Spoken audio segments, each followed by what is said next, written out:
Salut les copains, salut les copines.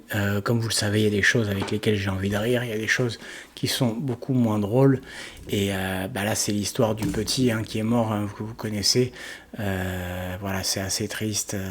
Donc il y a des choses qui sont passées. Vous savez, le petit Enzo qui s'est fait poignarder dans son village par deux malfrats, deux individus, si j'ai bien compris, et pas relayé. C'est vrai que c'est assez écœurant quand même cette histoire.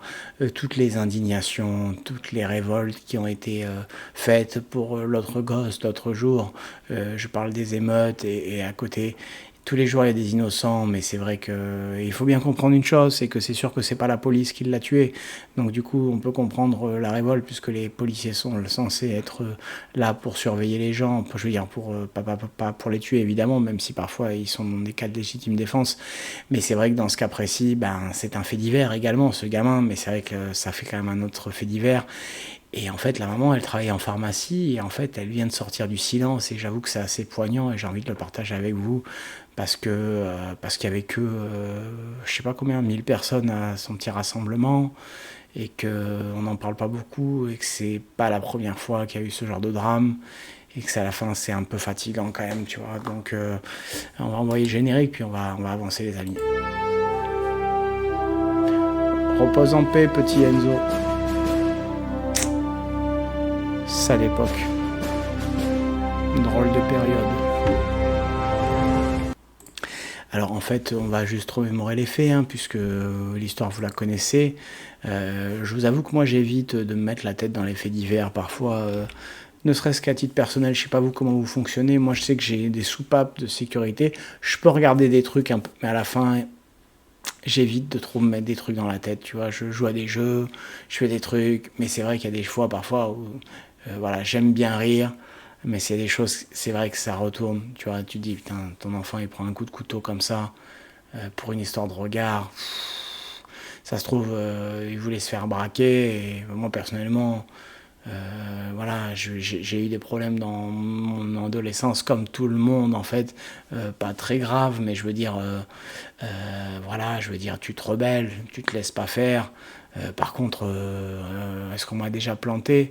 Non, bien sûr, mais est-ce qu'on m'a sorti un couteau? Oui, mais de là à le mettre de le plonger, de tuer, tu vois, la volonté de tuer. Moi, je pense que le gosse en face qui l'a tué, je suis pas spécialiste, je suis pas sur place, les gars. Donc, ok, les amis, je suis pas, voilà. Je dis juste que si l'autre, c'est ce petit Enzo, il s'est pas laissé faire. L'autre en face, il a paniqué, il l'a planté. Parce qu'à mon avis, c'est souvent les armes, ils les sortent pour faire semblant, pour, tu vois, un peu comme, voilà, pour faire peur. Et comme ça, le braquage se fait rapidement. Mais là, ils ont été au bout de leur truc et c'est tellement écœurant, quoi. Plus d'un millier de personnes se sont donc rassemblées mercredi 26 juillet. Alors pourquoi je vous fais cette vidéo, évidemment? C'est parce que la maman, qui est meurtrie, qui vient de perdre son enfant, est sortie du silence et on va le partager. Donc, tué d'un coup de couteau donc samedi, le petit Enzo, dernier dans la petite commune de la Haye-Malherbe, près de Louviers, dans l'Eure. Je connais rien du tout de tout ça. L'Eure, oui, mais la Haye-Malherbe est près de Louviers. Donc petit village, c'est pour vous dire que c'est un petit village, quand même, il faut bien... C'est ça qui est complètement fou, quoi. 15 ans, mais c'est pas un âge pour se faire planter, ça. C'est pas un âge. Point levé et casque de moto brandi vers le ciel, car les proches lui ont rendu un hommage, etc., etc. Donc là, je m'arrête avant de taquer sur ce que dit la maman, comme je vous remémore un peu les faits. L'adolescent soupçonné d'avoir donné des coups de couteau mortels a été mis en examen pour homicide volontaire. Dans la petite commune de 1500 habitants, c'est la sidération, les amis d'Enzo, mais aussi des habitants de la commune et des alentours sont venus soutenir la famille et faire passer un message d'apaisement. Un bon gamin. Comme Cyril Gann. Ce mercredi à 17h30, seul le vrombissement d'une centaine de motos est venu briser le silence, etc. etc. Donc petit hommage, on va dire, petite marche blanche, on va dire, qu'on ne revive pas ça. Malheureusement, les faits divers, c'est toujours... Donc son Bezos, c'est son surnom. Et donc là, c'est relayé un tout petit peu par Paris-Normandie. Et puis là, on va aller sur le LinkedIn. Donc là, on n'est pas sur du mainstream. De la maman, Sophie Goupil, donc qui nous fait part de son témoignage, opératrice en pharmaceutique. Me semble-t-il que c'est elle. Hein, je ne veux pas déranger avec mon poste, mais je m'adresse à vous parce que je suis une maman en deuil qui a besoin de vous. Mon fils Enzo, dit Bezo, son surnom, s'est fait assassiner à l'arme blanche le 22 juillet et aujourd'hui le mineur inculpé va ressortir en attendant son jugement. Malgré l'intervention des médias, de Marine Le Pen, Bruno Attal, Pierre Gentil et bien d'autres encore, vous au gouvernement, Emmanuel Macron, politiciens, vous, autres parents, ne demanderiez-vous pas justice pour que cet enfant tueur reste à sa place en prison en attendant son jugement? Aidez-moi à ce que justice... Il y a des fautes, hein, mais bon, c'est pas grave, elle doit être tellement mal. Aidez-moi à ce que justice soit faite pour Enzo, que mon enfant ne soit pas décédé pour passer dans les oubliettes. Ça aussi, c'est encore la double peine. Hein. Non seulement il meurt bêtement, et en plus pour rien.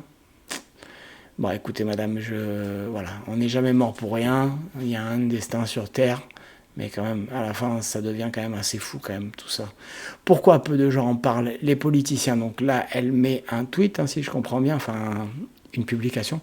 Pourquoi peu de gens en parlent? Les politiciens, les footballeurs, les chefs d'État, les stars, vous êtes où?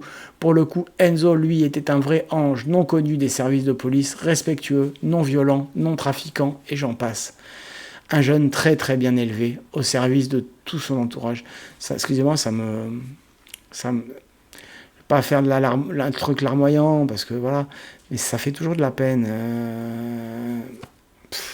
Des histoires, j'en connais, moi, des gens qui sont morts comme ça, bêtement, jeunes, mais ça me fera toujours un truc, quoi. J'imagine juste le gosse, comment il est... En fait, je me revois à moi, à cet âge-là, si j'avais dû mourir à 15 ans. Je dis, putain, mais j'aurais rien vécu de la vie, quoi. J'aurais rien vu, et j'ai pas de mots, en fait, j'ai pas de mots. J'ai pas de mots, en fait. 15 ans, je me rappelle très bien quand j'avais 15 ans. T'as trop d'énergie en toi, t'as trop de choses à vivre. C'est quoi ça? T'as passé juste 15 ans sur Terre, quoi. Tu vois? Ok, il y a des bébés qui meurent parce qu'ils sont malades, il y a des choses. Mais voilà, enfin bon. Un jeune très très bien élevé au service de tout son entourage, son village. Un village, mon gars. On n'est même pas à Paname, on est dans un village, quoi. Pour un regard dans un village. On n'en parle pas, pourquoi? Parce que nous sommes restés dans le respect, dans le silence, dans le calme, nous ne lâcherons rien. Bézo. Donc moi je la relaye, cette dame. Voilà, je lui donne de la force. Je lui fais un peu de pub. Voilà, voilà, on va pas la laisser tomber. S'il faut, je sais pas, s'il y a une cagnotte pour elle, je sais pas, il y avait un lien, il me semblait avoir vu une cagnotte Litchi. Je la mettrai dans la description de la vidéo. Voilà, c'est pas pour moi, hein. Moi j'ai su pour rien de la cagnotte, il y a un lien Litchi, vous cliquez, je sais pas. Toutes mes condoléances, madame, cependant cracher sur la mort d'un autre jeune homme en tentant... Ah, qu'est-ce qu'il dit? Cependant cracher sur la mort d'un autre jeune homme en tentant de l'accabler pour mettre en avant celle de votre fils, c'est vraiment pas joli, pas de quoi être fier. Toutes mes condoléances, madame, cependant cracher sur la mort d'un autre jeune homme. Ah d'accord, elle reproche Elias Salah. Donc lui, il se sent investi, Elias Salah, automatiquement, c'est l'avocat de Naël, quoi, tu vois. Donc elle dit, en gros, elle fait une compétition victimaire, la maman. Mais elle est dans la douleur, mon pote. Qu'est-ce que tu veux qu'elle fasse? Qu'est-ce que tu veux? Elle voit qu'il y a eu des mouvements incroyables et que son fils, il est mort. Ensuite, il y a un monsieur qui dit Nali et Frémuro, parce qu'il y a des trucs, il y a des commentaires. Nous, les Noirs, nous subissons toujours ce genre de malheur dans toute l'Europe, mais nous restons pas dans la victimisation. Nous ne sommes pas obligés d'être acceptés par les Blancs pour vivre, et pas seulement. Qu'est-ce qu'il y a le rapport? Vous pouvez continuer à citer méchanceté, etc. Le problème, mais oui, mais mon pote, si tu sais que tu es discriminé dans un endroit, je veux bien. Moi, je le suis aussi, mais à ce moment-là, je reste pas, quoi. Tu vois. Tu vois, et j'accepte de comprendre qu'il y a des gens qui avant moi qui sont d'ici, tu vois. Et donc les gens qui sont natifs d'ici, ils ont aussi le droit de s'indigner, que de se faire tuer pour des trucs. Mais là, c'est même pas une histoire, me semble-t-il, de racisme. Donc je sais pas pourquoi le monsieur il parle des Noirs. Mais bon, bonjour, je vous donne toute la force, le courage et la patience dont vous avez besoin. En revanche, la comparaison est-elle nécessaire? D'autant plus que Naël n'était pas connu. Ok, donc les gens, ils ont fait le lien avec l'histoire de Naël, hein, c'est bien ce que je vous disais. Madame, votre sérénité, votre force me laisse admiratif. Moi, je la juge pas, cette dame, franchement. Vu le parpaing qu'elle est en train de prendre dans la tête, je la juge pas. Votre fils n'était pas un banlieusard parisien issu de l'immigration, voilà, c'est dit. Inutile d'attendre donc du soutien de ceux qu'on entend habituellement, de ceux que ce soit politiques ou les éternels défenseurs des cités, comme ils le prédisent. Pour ce qui concerne la justice, je laisse vos autres soutiens aborder le sujet. Le mouvement de révolte actuel des policiers suite à l'incarcération de 4 d'entre eux est suffisamment explicite. Et oui, madame, on met en prison les policiers, plus les assassins, à regretter le Moyen-Âge parfois. Oui, en gros, tu voudrais faire des jugements. Voilà, j'ai compris. On ne peut pas comparer ce drame aux analogues, blablabla. Ok. Bon, en gros, c'est quand même, voilà, c'est incroyable. C'est vrai que la maman est peut-être un peu maladroite où elle compare effectivement, quand elle dit d'ange, c'est parce qu'elle compare avec la sortie d'Mbappé. Elle fait un comparatif effectivement avec l'histoire. Bon, quoique les deux aimaient la moto, hein, avec le petit Naël. Et maintenant, ils sont là-haut tous les deux. Ce qui est fait, mais il faut quand même essayer de comprendre pourquoi il se passe tout ça. Les amis, laissez-moi vos commentaires tout en bas. Je vais essayer de mettre le lien de la cagnotte. Je vous promets rien, mais si je peux, je la mets dans la description. Si vous voulez aider cette dame, voilà, je vous embrasse, je vous aime. Laissez-moi vos commentaires évidemment. Et mettez un pouce bleu, c'est automatique, je l'espère, à chaque fois. Et partagez, évidemment. Partagez, je vous aime, je vous embrasse, à bientôt.